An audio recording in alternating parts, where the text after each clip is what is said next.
Welcome to Relaxed Reddit Readings. Today we have 3 Reddit stories for you. Reddit stories that will leave you speechless today. Story 1. My wife complains about every single thing I buy. So my wife complains about literally every single item I buy at the grocery store, and it's driving me absolutely insane. I've been married to my wife for about a year now, and we've been together for 5 years total. We have this arrangement where I cook dinner and do all the grocery shopping, and she handles putting away leftovers and doing most of the dishes. It makes sense because I'm the one cooking, and I get off work a couple hours before her. Sounds reasonable, right? Well, here's where it gets frustrating. My wife is incredibly particular about brands. And when I say particular, I mean she will complain about the brand of every single item I purchase if it's not her specific favorite. Milk, bread, cheese, pasta sauce, you name it, she's got an opinion about it. And she doesn't just mention it once and move on. She'll bring it up multiple times, making comments about how the store brand pasta sauce doesn't taste as good, or how the cheaper bread goes stale faster. Now, I want to be clear here, we're not struggling financially. We can afford the name brand stuff. But I grew up in a household where we were pretty budget conscious, and old habits die hard. Plus, honestly, half the time I can't even taste the difference between the expensive marinara sauce and the store brand. But apparently, my wife can, and she makes sure I know about it. The thing that really gets to me is the constant nature of it. It's not just grocery shopping either. If I buy laundry detergent, she'll comment on how her preferred brand works better. If I grab paper towels, she'll mention how the ones I picked aren't as absorbent. It feels like nothing I choose is ever right. So recently, I was at the store picking up stuff for breakfast, and I grabbed a package of store-brand breakfast sausages instead of her preferred expensive brand. When I got home and she saw them, she immediately started in on how those sausages are too greasy and don't taste as good. I finally snapped and told her that if she has such strong opinions about every single thing we buy, maybe she should do the grocery shopping herself. She got really upset and said I was being unfair, that she works longer hours and that's why we agreed I would handle the shopping. She also said she's not trying to be difficult, she just has preferences and doesn't understand why I won't buy the things she likes. Now she's barely speaking to me, and I'm wondering if I handled this all wrong. Part of me thinks I should just suck it up and buy the brands she prefers to keep the peace. But another part of me feels like her constant complaints are making a simple household chore into this stressful ordeal. Am I being unreasonable for wanting her to either do the shopping herself or stop complaining about my choices? If you're enjoying these stories, hit that like button and let me know in the comments which story you relate to the most. Story 2. I kept my friend's dog for a year and now he wants it back. So a friend asked me to watch his puppy for a couple months, and now a year later he wants it back, but honestly, I don't think I should give it back. Here's the situation. My friend had to move on short notice and couldn't keep his 6-month-old puppy at the temporary place he was staying. He asked if I could take care of it since I have a yard, and he promised it would only be for a couple months. He also said he'd cover the costs of me looking after it. Well, fast forward an entire year later, and he finally moves somewhere that allows dogs. The thing is, it's really not a great environment for a dog, but technically he's allowed to have it there. So now he's asking for the puppy back. But here's where things get complicated. Over this past year, this dog has basically become my dog. I've been the one feeding it every day, taking it to the vet, training it, playing with it, and giving it all the love and attention it needs. The puppy is now a year and a half old, and I'm pretty much the only consistent owner it's ever known. I've also spent way more money on this dog than my friend ever contributed. He helped with costs for maybe the first couple of months, but then the payments just stopped coming. I've covered all the vet bills, food, toys, training supplies, everything. We're talking hundreds and hundreds of dollars that I've invested in this dog's care and well-being. But beyond the money, there's the emotional attachment. This dog has bonded with me completely.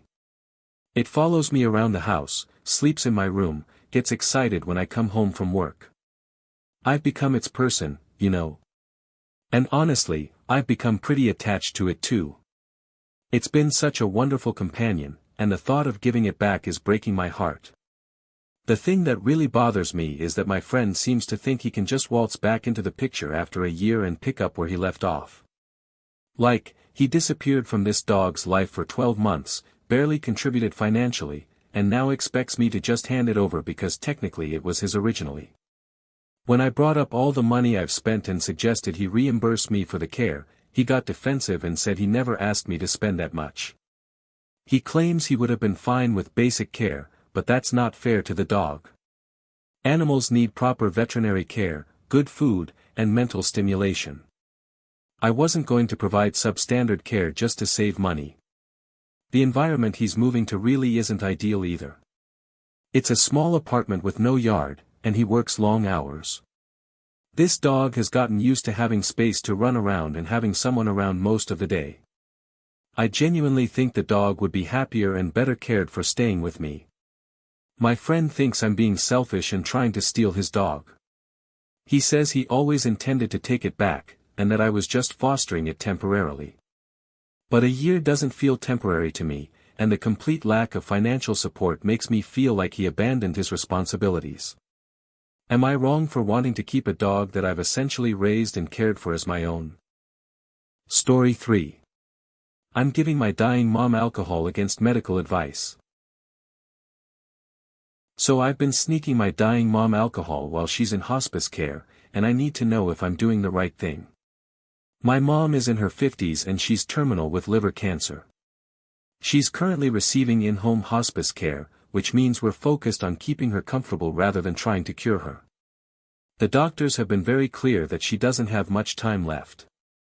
Now, my mom has never lived what you'd call a healthy lifestyle. She was an extremely heavy smoker for years, though she quit about 10 to 15 years ago, and she's incredibly proud of that accomplishment.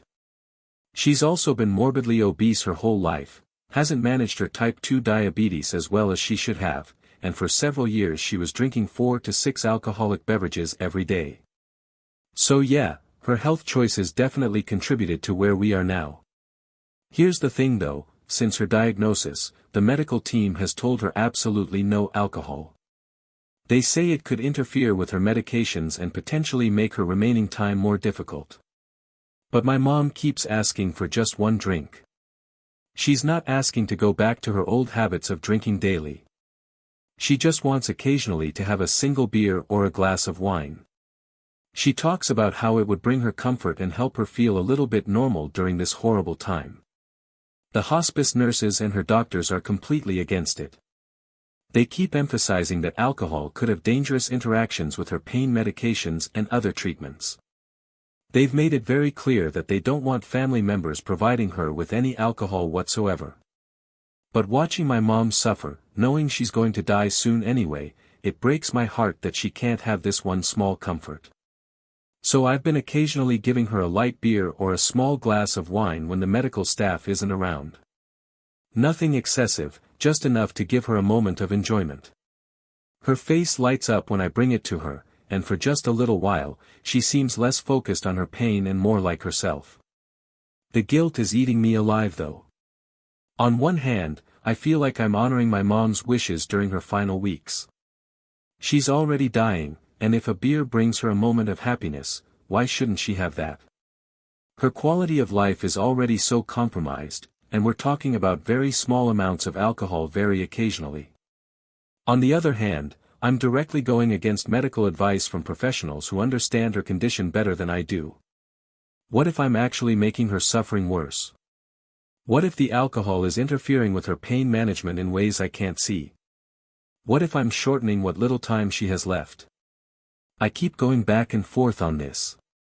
The rational part of me knows I should listen to the doctors. But the daughter part of me just wants to give my mom whatever small comforts I can during this awful time. She's already lost so much, her independence, her dignity, her future. It feels cruel to deny her this one simple pleasure. Am I being selfish by going against medical advice, or am I being compassionate by giving my dying mother a small comfort in her final days? If you enjoyed these stories, drop a comment telling me which one was your favorite. And if you want more relaxed Reddit readings, make sure to like, subscribe, and hit the bell so you never miss a video. Thanks for watching. If you enjoyed these stories, like, comment and subscribe for more relaxed Reddit readings.